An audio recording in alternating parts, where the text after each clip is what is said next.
I was 48 when I realized my whole career had been built on other people's tragedies. Most days it did not bother me. You learn to live with it. You write your stories. You file them before the deadline. You move on to the next disaster. The names change. The dates change. The faces are different. The pattern stays the same. That year, the paper moved me from the city desk to what the editors like to call regional human interest. It sounded gentle, almost cozy. It was not. It meant I was the one sent to small towns when something bad happened, so the readers in the city could feel like they still understood the rest of America. The email about Chapel's Creek came in on a Thursday morning. A brief note, almost bored in its tone. Local man missing, potential feature, small town angle. Look into it. See if there's a story. There was an attachment, a police notice scanned as a PDF. One line stuck with me even before I saw the photo. Last seen walking alone near Miller's Pond. I opened the image and stared at the face. His name was Daniel Price, 49, high school history teacher, married, one daughter, volunteer football coach, member of the church choir, no criminal record, no previous disappearances. None that they knew about. Anyway, I stared because I knew that face.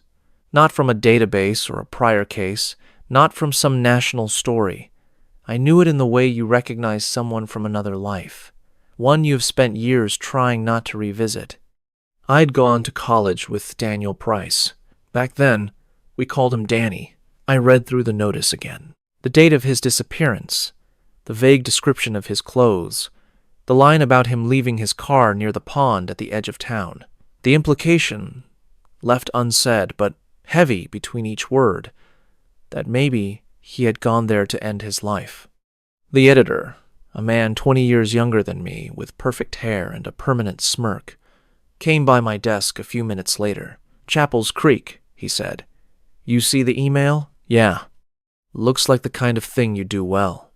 Quiet place, missing guy, people pretending everything's fine when it's not. Can you head out this afternoon, grab some quotes, maybe dig up a twist?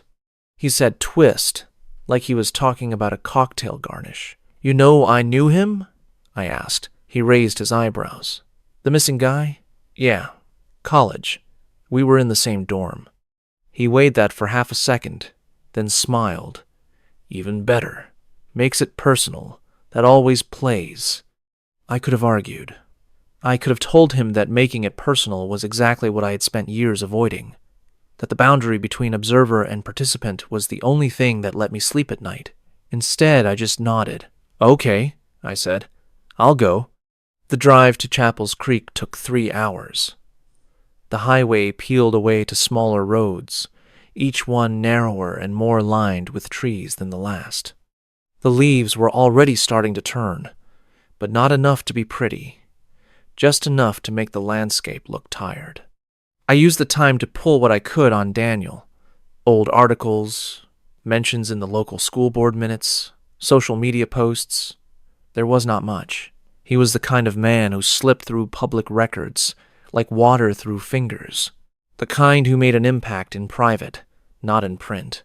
I remembered him as the guy who stayed up late in the common room arguing with our philosophy professor, pretending that the future mattered more than the next exam. He had a way of listening that made you think your thoughts were important. That alone made him rare, even then. People like that are not supposed to vanish. When I reached Chapel's Creek, it felt almost like a model of a town, something laid out for a movie set. One main street with angled parking slots, a diner with a sign that buzzed, a drugstore, a church with a steeple, and a run of houses that seemed to sag in the same direction. The police station was on a side street, brick and square.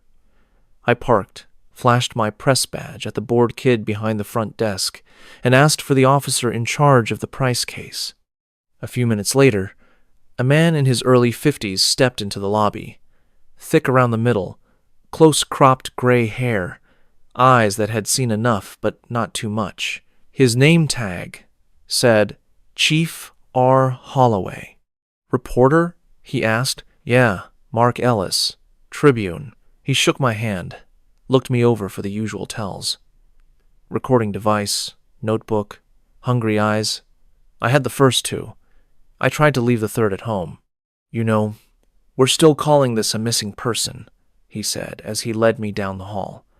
Lot of folks seem eager to jump to other conclusions. Like what? I asked, even though I already knew. Like he walked out there to do something final. Holloway's voice was flat. Or like someone made sure he didn't come back. Town doesn't need either rumor getting too loud. I know. He took me into a small office that smelled like paper and coffee. A bulletin board on the wall held photos. Most were of kids posing with trophies. 2 were of Daniel. One, at a school event, his arm around a boy holding a football. The other was the picture from the missing person notice. Different clothes, same soft gaze. You knew him long? I asked. Most of my life, Holloway said. He grew up here, left for college, came back to teach. He was the kind of person you want your kids around. Any reason he'd just leave? I asked. Family? Trouble? Money? Health? Holloway looked at me carefully. You knew him, you tell me. It's been almost 30 years, I said. People change. Some do. He sat down behind the desk and gestured for me to take the chair opposite. Danny? Well, he changed, and he didn't. You could tell he'd seen a bit of the world. Got married, came back, settled in. But he still had that look, you know? Like he was always holding something in his head he wasn't ready to say yet. That sounded like the man I remembered. Walk me through it, I said. The day he disappeared. Holloway nodded once. 2 weeks ago, Friday. He finished his last class at 3, stuck around to grade some papers. A colleague saw him leave the school around 5.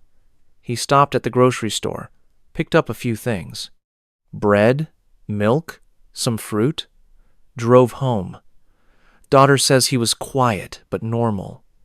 Ate dinner with the family. About 8:30, he told his wife he was going for a walk. He liked to do that when he couldn't sleep. He took the car, drove to the lot near Miller's Pond. They found the car the next morning. Locked. Keys missing. No sign of him. Any witnesses near the pond?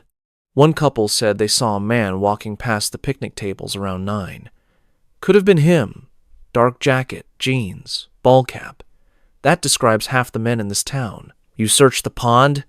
Divers went in twice. Nothing. Dogs picked up his scent along the north trail and then lost it near the old maintenance shed. I wrote it all down, though I suspected I would remember it without trying. Tell me about the family, I said. Wife, daughter. Holloway's jaw tightened slightly.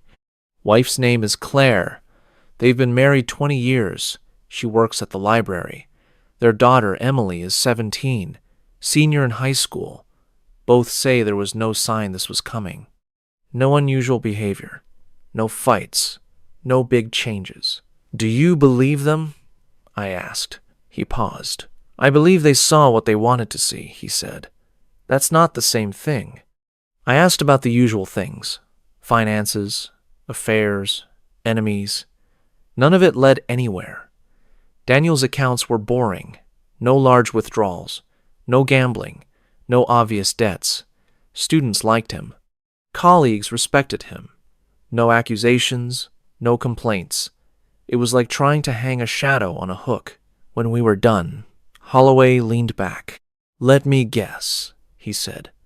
You're going to write about the quiet man who vanishes and leaves a hole in a quiet town, and how everybody wonders if they ever really knew him. That's one angle, I said. You got another? I knew him before you did, I said. Or at least before he came back here. There might be parts of his life no one in this town knows about. Sometimes those parts catch up. Holloway studied me. You think his past came looking for him? I think nobody disappears without leaving a reason, I said. Even if the reason died a long time ago. He nodded slowly, as if he accepted the logic but did not like where it led. When I left the station, the sky was beginning to dim.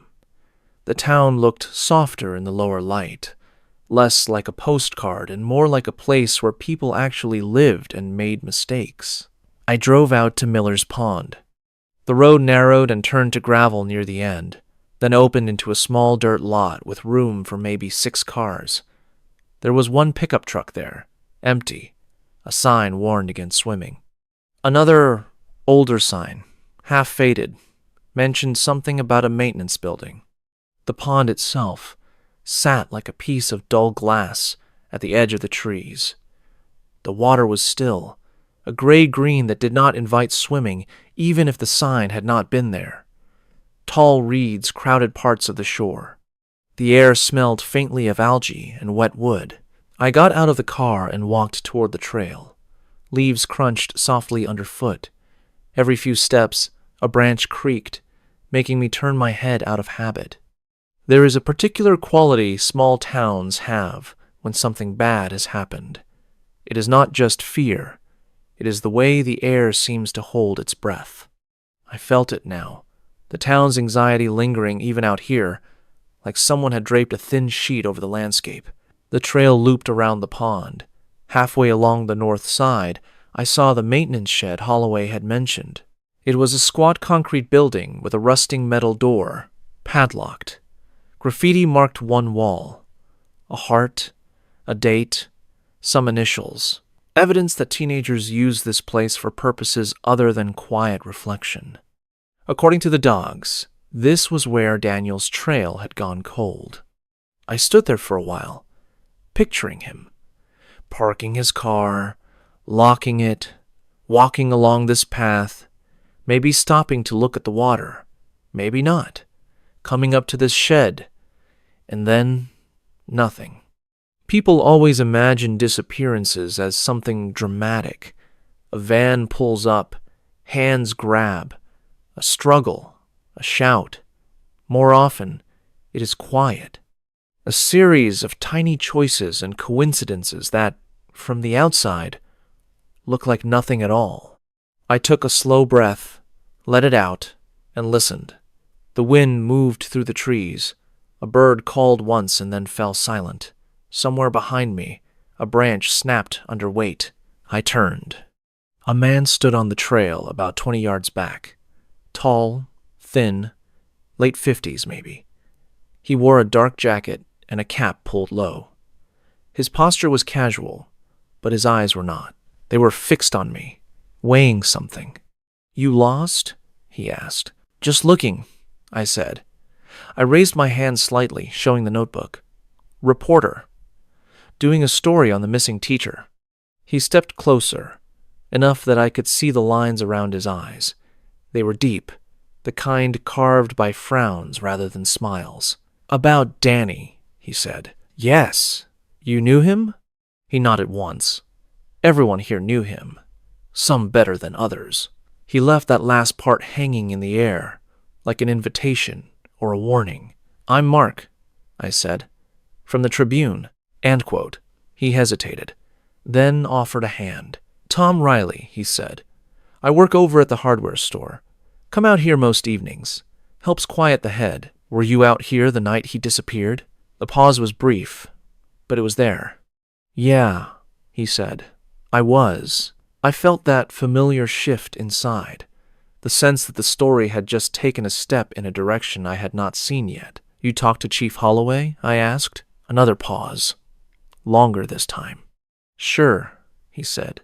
Told him what I saw. "And what did you see?" He looked past me, toward the shed, then at the pond.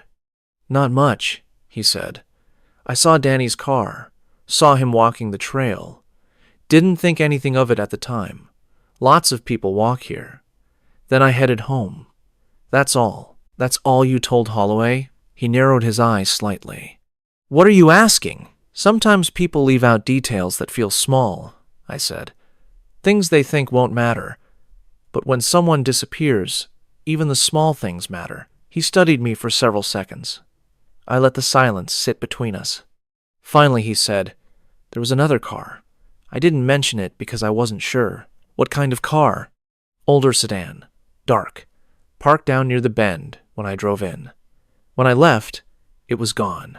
I didn't see who was in it, didn't see anyone else on the trail. Could have been nothing.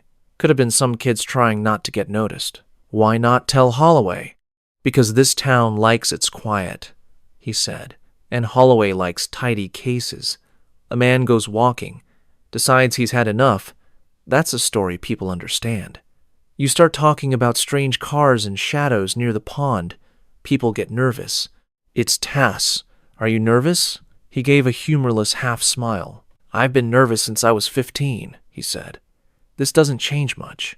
I wrote down his words, then looked at him. Did you like Danny? I asked. Everyone liked Danny, he replied.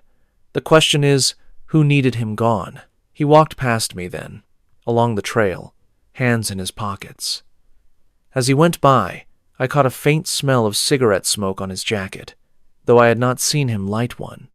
There is a moment early in every story when you realize you are in deeper than you intended. It rarely looks dramatic from the outside. It is a sentence, a glance, a small omission that should not matter but does. For me, that moment on the story came as I watched Tom Riley walk away and realized that his last sentence sounded less like speculation and more like knowledge.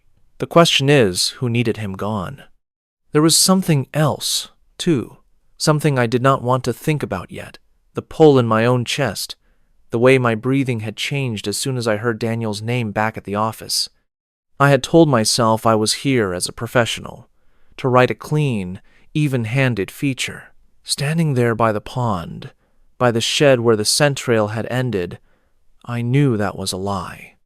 I was here because 30 years earlier, in a different place, under different circumstances, Daniel Price had disappeared once before. Back then, he had come back. This time, I was not sure he would. The first time Daniel disappeared, we were 19. It was our junior year of college, a state school with a decent journalism program and a campus that smelled of wet leaves and cheap beer from October to March. We lived in a tired brick dorm named after a politician nobody remembered. The rooms were small, the walls were thin, and privacy was a rumor. Back then, he was not Mr. Price, the beloved teacher. He was just Danny from down the hall. Smart, restless, always half amused by everything around him. He worked part-time at the library and spent the rest of his time reading or talking. We became friends for the simple reason that we were awake at the same late hours. I had just switched my major to journalism and filled my nights with student paper deadlines. He stayed up because his mind would not let him sleep. At 3 a.m, in the fluorescent-lit common room, the only two people awake are either drunk or thinking too hard about their future. We were the second kind.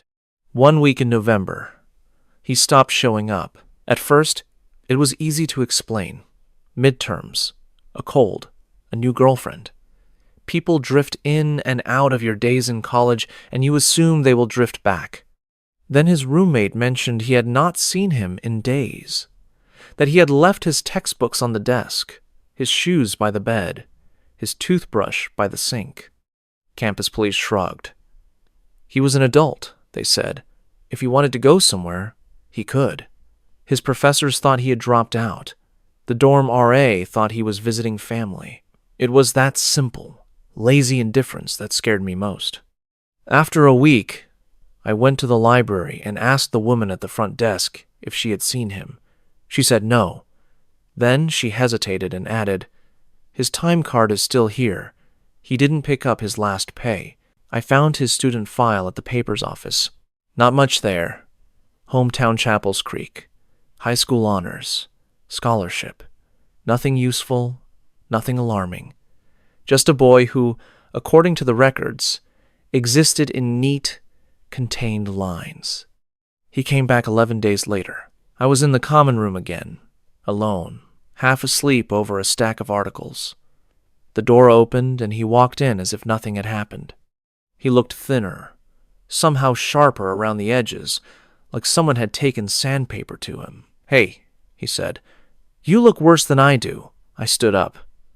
"Where the hell have you been?" He raised a hand. as if to push the question away. "Just needed to get out for a bit," he said. "College is loud. World's loud. I needed some quiet." "Without telling anyone?" I asked. "You vanished, Danny. People looked for you." He smiled a little, but his eyes did not match the expression. "Did they?" he asked. I wanted to be angry, but something in his face stopped me. There was a new shadow there, one that had not been there before. I did not recognize it then. I do now. It was the look of someone who has discovered that the line between leaving and being taken is thinner than he thought. "If you wanted to disappear," I said slowly, "this is not a bad start, but you're not the type." "No?" he asked. "You like being in the middle of things too much," I said. "You like knowing. People who disappear on purpose usually want to forget." He looked past me, toward the window. Outside, the snow was starting to fall in heavy, wet flakes. "You'd be surprised," he said quietly. "He never told me where he went." He gave variations on the same answer. Needed air. Needed to think. Needed to make sure he was living a life he chose. At 19, it sounded poetic. At 48, standing by the pond where his car had been found, it sounded like a man rehearsing for a future vanishing. I left the trail and headed back into town. The diner on Main Street had the kind of neon sign that hummed even in daylight. I took a booth by the window and ordered coffee. The waitress, a woman in her 60s with hair the color of cigarette ash, gave me a look that said she had already guessed who I was and why I was here. "Reporter?" she asked. "Is it that obvious?" I said. "You're alone. You've got a notebook, and you're not from here. That about covers it." She poured the coffee. "You writing about Danny?" "Yes." She nodded once. Lines deepened around her mouth. "We've had reporters through before," she said. "When the mill closed, when that boy drowned at the quarry. They all want the same thing. A sad story with a neat ending." "What do you want?" I asked. She thought for a moment. "For his wife and that girl to sleep again," she said, "and for people to stop acting like they know why men disappear." She walked away before I could answer. I called my editor, gave him the bare bones. Town, family, pond, car, no body. My connection to Daniel. I heard his excitement through the line. "You can work yourself into the story," he said. "Talk about how it feels when someone from your past vanishes. Nostalgia meets true crime. People eat that up." "It's not nostalgia," I said. "Call it what you want," he replied. "Just send me something by Monday. Longer piece, maybe 2,000 words. If it has legs, we'll do a follow-up." If it has legs. That night, I checked into the only motel in Chapels Creek. 2 floors, exterior corridors, a parking lot lit by 3 yellow lamps. The room smelled faintly of cleaning fluid over old smoke. A print of a lighthouse hung crooked over the bed, though the nearest ocean was hundreds of miles away. I lay on the stiff mattress and tried to sleep. It did not come easy. Every time I closed my eyes, I saw him at 19, shoulders slumped, snow gathering on his hair as he stared past me into the dark. Then I saw him at 49, walking along the trail, fading into the trees. Around 2 in the morning, I gave up and sat at the small desk with my laptop. I told myself I was just going to jot down some impressions, some phrases to use later. Instead, something else happened. I opened a document and wrote, "The first time Daniel Price disappeared, nobody noticed but me." I stared at the sentence. It did something to the room, changed its shape. I kept going. By dawn, I had 6 pages. Not the article my editor wanted, something else. A record, a confession. I was not sure whose. I showered, dressed, and drove to the address Holloway had given me for Daniel's house. It sat on a quiet street a few blocks from the school. 2-story, white siding, small porch. The lawn was neat, though the grass had started to brown at the edges. A bicycle lay on its side near the steps, though I knew from the file that their daughter was too old for it. Some objects hang around long after they are needed. I sat in the car for a moment before going in. Interviewing victims' families is the part of the job I never learned to do well. There are people who can walk in, ask about the worst day of someone's life, and walk out with quotes that read like crafted prose. I was not one of them. I approach these conversations the way you approach a sick animal. Slowly, with respect, accepting that you might be bitten. I rang the bell. The woman who opened the door was not the Claire I dimly remembered from a photograph Danny had once shown me at a college reunion years after we had lost regular contact. Time had done what it always does, but something else had worked on her too. Her face bore the kind of strain that does not come from years alone. "Mrs. Price?" I said. "Yes. My name is Mark Ellis. I'm a reporter with the Tribune. Chief Holloway said you might be willing to talk to me." She hesitated, eyes scanning my face as if she were trying to match it to some mental file. After a few seconds, she stepped aside. "Come in," she said. "I remember your name from his stories." Her words landed like a small stone in my chest. The living room was clean, lived in. Shelves with books, family photos on the walls. Daniel with his arm around Claire at what looked like a school fundraiser. Daniel in a group of teenagers in football uniforms, grinning. Daniel with a girl, younger than, piggyback, both laughing. There were no recent pictures, nothing from the last year. She gestured to the couch. I sat. She remained standing for a moment, then lowered herself into an armchair opposite. Her hands twisted together in her lap. "You were friends in college," she said. "Yes. He talked about you sometimes." She tried to smile. "Said you were the only one who noticed when he disappeared." I felt my breath catch. "He mentioned that?" "Once," she said. "Maybe twice. He didn't like talking about that time. Said he was stupid, needed attention. You know how men are at that age." Her tone said she knew very well how men are at many ages. "Can you tell me about him?" I asked. "Not the version in the police report, the real one." She looked down at her hands. "He was a good husband," she said. "At least, he tried to be. He was patient. He listened. He forgot the trash sometimes, but he remembered our anniversary every year.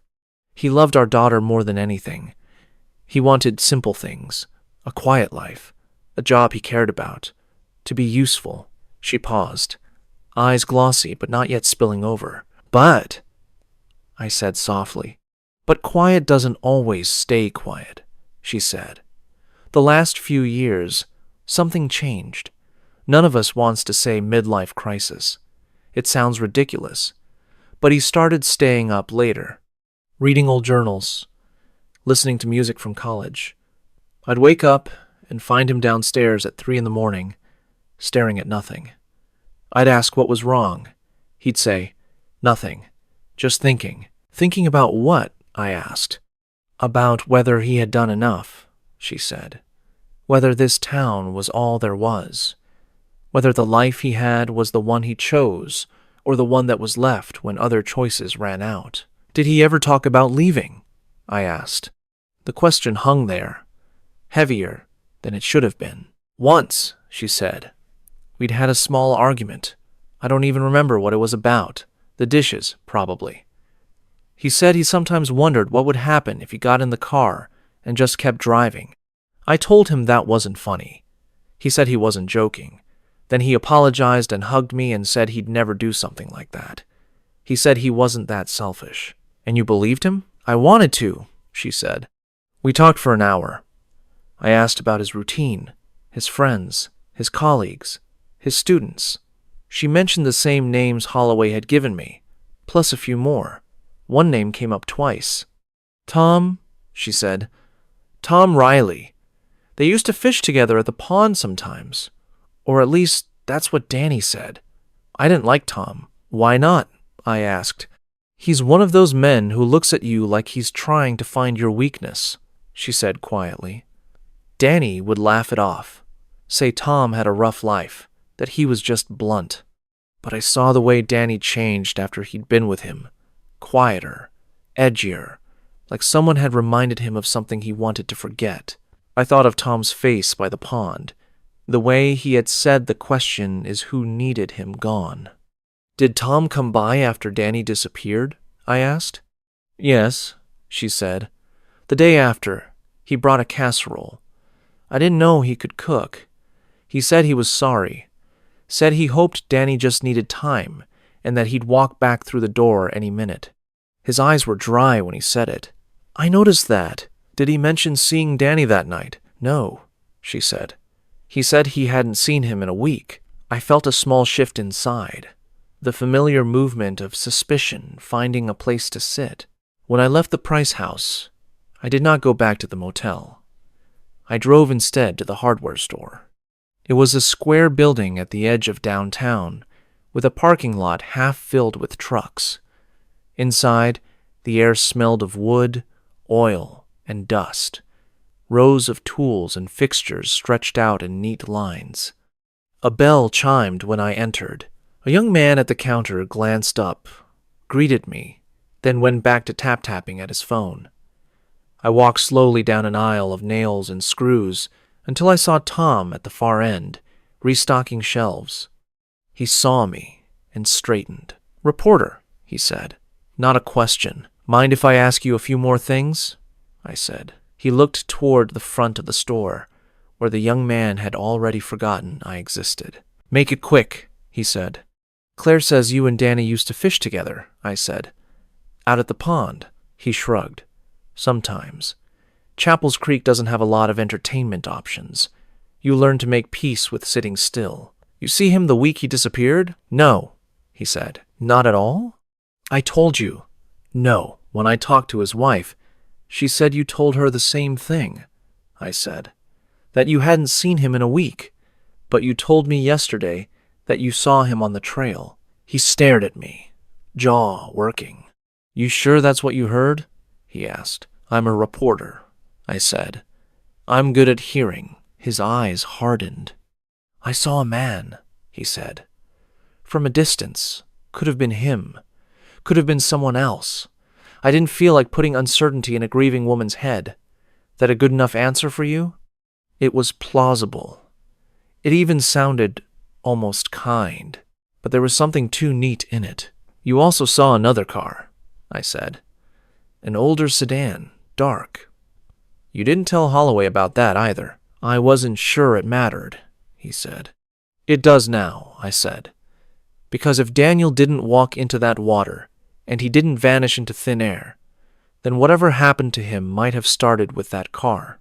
Tom leaned on the shelf, his posture relaxed, his eyes not. "You're asking a lot of questions for a man who's just here to write a story," he said. "I told you," I said. "I knew him." He nodded slowly. "Yeah," he said. "So you said. College friends. Let me ask you something then. If you knew him so well, why'd you let 30 years go by without coming to visit?" The question landed with more force than I expected. It was not about the case, but it cut close. "Life," I said. "That's what we all say," he replied, "until one day the life we picked is gone, and we're left wondering when exactly we chose it." He straightened and picked up a box of screws. "I've got work to do," he said. "If I remember anything else, I'll give Holloway a call." I left the store feeling like I had just walked through a conversation where half the lines had been spoken in a language I did not quite understand. Back at the motel, I spread my notes across the bed. The facts were simple enough on the surface. A man goes for a walk. His car is found. No body, no note, no clear sign of a struggle. A friend with incomplete memories. A wife with quiet doubts. A chief who prefers tidy explanations. What complicated it was the past. Not just Daniel's, but mine. When you write about other people's losses for a living, you learn to keep your own at arm's length. This story was not letting me do that. Every quote, every detail, dragged me back to that campus hallway, to the days I had spent knocking on doors, looking for a 19-year-old who had decided to vanish. I thought of the sentence I had written in the motel at 3 in the morning. The first time Daniel Price disappeared, nobody noticed but me. That was not entirely true. People had noticed. They had just chosen other explanations. They had assumed he would come back when he was ready, and when he did, no one wanted to examine why. This time, there was no guarantee he would walk back in. I knew one thing, though. If I was going to tell his story now, I could not do it from the outside. I had already crossed that line the moment I told Claire I had been his friend. Part of me had come here as a journalist. Another part had come as a man who had failed to ask enough questions 30 years ago. I was not going to make the same mistake twice.